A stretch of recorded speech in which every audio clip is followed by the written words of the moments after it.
చంద్రబాబు ఢిల్లీ పర్యటనపై వైసీపీ నాయకులు చేస్తున్న కామెంట్లను అసలు ఎలా చూడవచ్చు అంటారు? చంద్రబాబు గారు ఢిల్లీ పర్యటన వైసీపీ నాయకులు కామెంట్ చేసే స్థాయి కాకపోయినా వాళ్ళు చెయ్యాలి. ఎందుకంటే ఒక దొంగే గజ దొంగ అయి ఉండి వాడు వేరే వాళ్ళని దొంగని వాళ్ళు చేయకపోతే వాడి ఉనికి బయట చాటుకునేది ఎట్లా? ఆ విధంగా చంద్రబాబు నాయుడు ఢిల్లీ పర్యటన అంటే ఆయన హుందాతనంగా వెళ్ళాడు. ఆయన ఒక విలువ గల పరిస్థితి. ఈవిడ వెళ్ళాడంటే మోకాళ్ళ మీద కింద కూర్చొని వాళ్ళ కాళ్ళు పట్టుకుని చెప్పులు నాకే పరిస్థితి జగన్మోహన్ రెడ్డిది. అలాంటి జగన్మోహన్ రెడ్డి కింద ఉన్న చెంచాగిరి మాట్లాడే మాటలకి అసలు మా కింద స్థాయి వాళ్ళు కూడా మాట్లాడడానికి ఇష్టపడలేదు ఇది.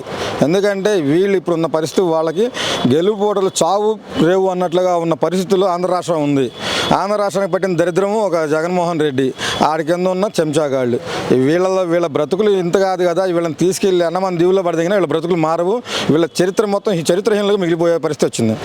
జగన్మోహన్ రెడ్డి ఢిల్లీ వెళ్ళిన పర్యటన గురించి వైసీపీ నాయకులు ఎవరు నోరు తెరవకపోవడం, అసెంబ్లీ సమావేశాలు ముగిసిన మరుక్షణమే అప్పటికప్పుడు అర్ధరాత్రి పూట ఢిల్లీ వెళ్ళడానికి వెనకున్న రహస్యం ఏమనుకోవచ్చు అంటారు?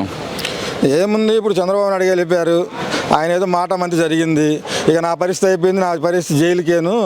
యాత్ర 2లో సినిమా చూపించి జనం ఏదో మభ్య పెడతారనుకుంటే చెప్పులు ఇసిరారు. రేపొద్దున రోడ్డు మీదకి వస్తే ఇక చెప్పులు దండలు వేస్తారని భయంతో తట్టుకోలేని ఇద్దరు భయపడి వెళ్ళి వాళ్ళ చెప్పులు నాటడానికి పరిగెత్తారే తప్ప జగన్మోహన్ రెడ్డి రాష్ట్రానికి ఏదో నిధులు తేవడానికి అసలు అయినా ఎవడైనా ముఖ్యమంత్రి బడ్జెట్ రిలీజ్ చేయకముందు ప్రధానమంత్రిని కలిసి నా స్టేట్కి ఏమి ఇస్తారని బడ్జెట్ అడగాల్సిన పరిస్థితిలో ఉన్న రాష్ట్ర ముఖ్యమంత్రిగా ఈరోజు వాడు అసెంబ్లీ అయిపోయి బడ్జెట్ సమావేశాలు వెళ్ళిపోయి ఇప్పుడు వెళ్ళి జగన్మోహన్ రెడ్డి ఏం పీకుదామని వెళ్ళాడు? కారణం ఏంటి? రాజకీయ లబ్ధి కోసమే. నన్ను జైలుకి పంపి కాకుండా నన్ను కొంచెం బతిలాడుకోవడానికి వాడు కాళ్ళపట్టుకోవడం తప్ప రాష్ట్రం మీద ప్రేమతోటో రాష్ట్ర ప్రజల మీద ప్రేమతోటో జగన్మోహన్ రెడ్డి ఢిల్లీ ప్రయాణం కాదు. రాష్ట్ర మోసం ఎట్టాగో చేశాను నేను నా ఉనికిని నేను కాపాడుకుందాను, నేను బ్రతికిపోతే చాలనుకునే ఉద్దేశంలో ముఖ్యమంత్రి ఉన్నాడు ఇవాళ. మరి జగన్మోహన్ రెడ్డి ఢిల్లీ వెళ్ళినా సరే ప్రెస్ మీట్ పెట్టకపోవడానికి అంటే ఈ రాష్ట్రంలో ఇప్పుడు దాదాపు 29 రాష్ట్రాల ముఖ్యమంత్రులు ఎవరైనా సరే ప్రధానమంత్రి గారిని కలిసినా కానీ ఆర్థిక మంత్రి గారిని కలిసినా కానీ మా రాష్ట్రానికి ఏం తెచ్చామని చెబుతున్నారు. మన ముఖ్యమంత్రి ఈ 5 సంవత్సరాల్లో నెలకు ఒకసారి చొప్పున వేసుకున్నా సరే దాదాపు 58 నెలల పాటు 58 సార్లు వెళ్ళారు ఢిల్లీ పర్యటన. అయినా సరే ఇంతవరకు ఒక ప్రెస్ మీట్ కూడా ఎందుకని పెట్టలేకపోయారంటారు? ఒక్క ప్రెస్ మీట్ కూడా పెట్టే అతనికి పనులేమి జరగలేదు. కారణం ఏంటయ్యా అంటే ఈరోజు రాష్ట్రంలో ఈ జగన్మోహన్ రెడ్డి వచ్చినాక దుష్టపాలన తప్ప మన రామపాలన లేదు. వాడు దుర్మార్గుడు, దుష్టుడు. ఈరోజు రాష్ట్రం మొత్తం మీద వాడు చేసిన వాటిల్లో ఒకటే, రాష్ట్రానికి ఏ విధంగా నాశనం చేయాలి, రాష్ట్ర ప్రజలను ఏ విధంగా నాశనం చేయాలి వాడు చెప్పు చేతుల్లో పెట్టుకోవాలని చూశాడు తప్ప వాడు కల్తీ మద్యం అమ్మటానికి, ఇసుక రీచ్ల మీద సంపాదించుకోవడానికి, వాడు సంపాదనని ఎక్కడో దాచుకోవడానికి తప్ప ముఖ్యమంత్రి అయ్యింది. ఈ రోజుటి వరకు కూడా ముఖ్యమంత్రిగా ఒక హుందాగా పాలించిన ముఖ్యమంత్రులు ఇంతమంది గతంలో చాలామంది ముఖ్యమంత్రులను చూసాం తప్ప ఇలాంటి ముఖ్యమంత్రిని ఈ జగన్మోహన్ రెడ్డినే చూస్తున్నాం మనం ఈ రాష్ట్రంలో. రోజా మాట్లాడుతూ అమిత్ షా కార్ల మీద రాళ్ళు లేపించిన చంద్రబాబు నాయుడు సిగ్గు లేకుండా ఎలా వెళ్ళి కలిశాడు అమిత్ షాని అని చెప్పి ఆమె చేస్తున్న కామెంట్లను అసలు ఎలా చూడొచ్చు అంటారు? ఇప్పుడు రోజానే ఒక వేస్ట్ ఫెలో. ఆమె అసలు ఆమెకి టికెట్ ఉందో లేదో కూడా తెలియని పరిస్థితి ఆమె బాధలు ఆమె ఏడుస్తూ ఉంది రోజు. ఇంతవరకు మీరు చూసే ఉంటారు ఈ 110 సీట్లు అనౌన్స్ చేసిన జగన్మోహన్ రెడ్డి, రోజా కానీ కొడాల నాని కానీ ఏంది ఇంకా ఉన్నారు వాళ్ళు చెప్పులు నాకే బ్యాచ్. ఆ బ్యాచ్ ఎవరు ఇంతవరకు నోరిప్పి మాట్లాడిన పరిస్థితి లేదు ఈ సీట్లు అనౌన్స్ చేసినాక. ఈ మామూలుగానే మంత్రులు, ఎమ్మెల్యేలు పార్టీలు వరుసలు వెళ్ళిపోవడం చాలా జరుగుతూ ఉన్నాయి, చూస్తూ ఉన్నారు. ఇంకా వాళ్ళు ఏం మాట్లాడతారు? అమిత్ షా గారు కాదు కదా, అమిత్ షా గారి మీటింగ్కి వాళ్ళు కలవడానికి ఉపయోగం ఏముంటుంది దాంట్లో? ఇప్పుడు దాంట్లో అమిత్ షా గారిని కలిసి జగన్మోహన్ రెడ్డి ఏదో పీక్కొస్తాడు లాక్కొస్తాడని చెప్పి అనుకోవడానికి ఇవాళ ఏముంది? అసలు గత 5 ఏళ్ళ నుంచే ఏం పీకలేపాడు. 4.5 సంవత్సరాలు ఏం పీకాడు జగన్మోహన్ రెడ్డి అని చెప్పి ఇవాళ వెళ్ళి అమిత్ షా గారిని కలిసి ఏదో పీక్కొస్తానికి వెళ్ళాడు, లేకపోతే రాజధాని కోసం వెళ్ళాడు, లేకపోతే స్పెషల్ స్టేటస్ కోసం వెళ్ళాడు, లేకపోతే రాష్ట్రానికి ఉపయోగపడే నిధుల కోసం వెళ్ళాడని చెప్పి అనుకోవడానికి ఛాన్సే లేదు.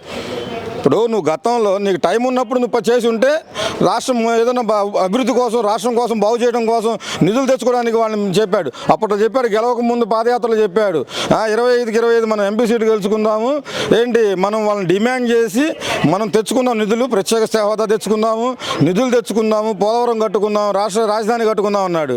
ఆ రాజధాని సంగతి మర్చిపోయాడు, పోలవరం సంగతి మర్చిపోయాడు, నిధుల సంగతి మర్చిపోయాడు.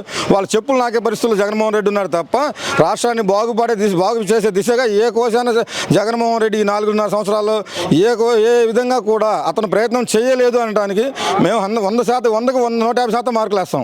ఎందుకంటే అభివృద్ధి చేసే దిశలో అతను లేడు. అతనికి ఉన్న సమస్యలను తీర్చుకోవడం కోసం ముఖ్యమంత్రి అయ్యాడు. అతను శవరాజకీయం చేసిన ముఖ్యమంత్రి ఎవరు ఉన్నాడంటే జగన్మోహన్ రెడ్డి. వాళ్ళ నాన్న శవాన్ని పక్కన పెట్టుకొని ముఖ్యమంత్రి ఈగిపోతే రాజశేఖర రెడ్డి అన్యాయం చేశారని చెప్పి వెళ్ళి ఢిల్లీలో పడ్డా కూడా రాహుల్ గాంధీ దగ్గర వాళ్ళు వచ్చి పోని వదిలేస్తే ఈడొచ్చి పార్టీ పెట్టాడు. ఏదో మా నాన్న పేరు పెట్టుకొని రాజశేఖర రెడ్డి పార్టీ అని పెట్టి రాజశేఖర రెడ్డి పేరు మీద పెట్టి ఏదో చేస్తాడు, పీకుతాడు, ఒక ఛాన్స్ అని చెప్పి అడిగితే ఒక ఛాన్స్ ఇస్తే ఇవాళ తల్లిని వదిలేశాడు, చెల్లిని వదిలేశాడు. రేపొద్దున ఇంకో ఎవరు వెళ్ళిపోతారో కూడా తెలియదు. ఇప్పటికే రాష్ట్రంలో చాలా మంది వెళ్ళిపోయారు. వాడి తరపున పోరాడిన వాళ్ళు మొత్తంలో ముఖ్య వ్యక్తులు ఒక షర్మిల, వాళ్ళ మదరు, తర్వాత మన మంగళగిరి ఎమ్మెల్యే రామకృష్ణారెడ్డి గారు, ఇలాంటి ముఖ్య నాయకులు అందరూ వెళ్ళిపోయారు. ఈరోజు ఈ జగన్మోహన్ రెడ్డి దగ్గర ముఖ్య నాయకులు కాదు కదా, ఈ బెవర్స్ బ్యాచ్ తప్ప ఎవడు ఒక్కడు కూడా పని చేసే నాయకుడు అంటూ లేడు. పని చేసే పరిస్థితుల్లో ఉన్నారు అని చెప్పడానికి కూడా వాళ్ళకి ధైర్యం, సాహసం సరిపోని పరిస్థితి అనమాట. ఇవాళ ఎమ్మెల్యే క్యాండిడేట్లు వెళ్తుంటే గుడ్లు వేస్తున్నారు.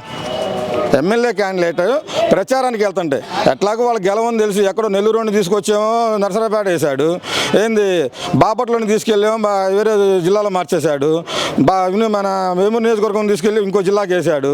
అట్లానే వాళ్ళ పరిస్థితి. ఇక్కడ గెలిచే పరిస్థితులు లేవు కాబట్టి ఒక్క జిల్లా నుంచి ఇంకో జిల్లాకు మారుస్తున్నారు. అసలు వాడు ముక్కు మొహం తెలియదు. నెల్లూరు నుంచి అనిల్ కుమార్ యాదవ్ వాడు బుల్లెట్ దిగిందా లేదన్నాడు.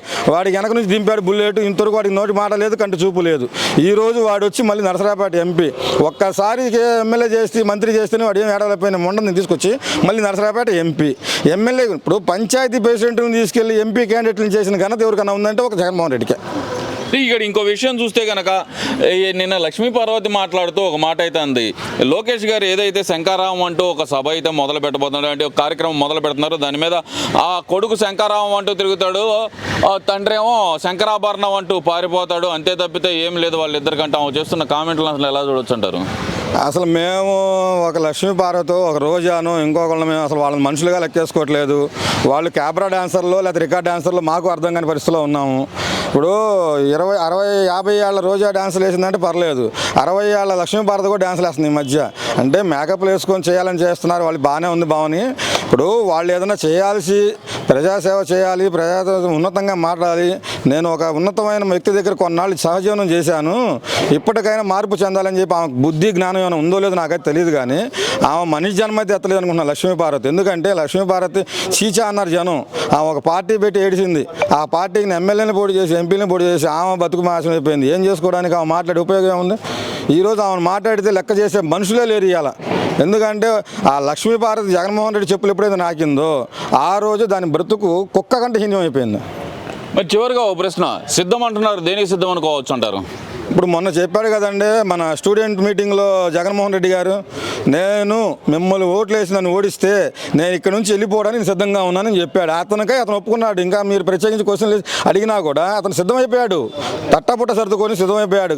చాలామంది వాళ్ళ మంత్రులు సిద్ధమైపోయారు, వాళ్ళ ఎమ్మెల్యేలు సిద్ధమైపోయారు. కొంతమంది ఏమో ప్లేట్ పెరాయించి పక్క పార్టీకి వెళ్తున్నారు, కొంతమంది ఏమో ఇక సిద్ధం రా బాబు మనం రాజకీయ సన్యాసం చేయటం అని చెప్పి కొంతమంది సిద్ధమైపోయి ఉన్నారు.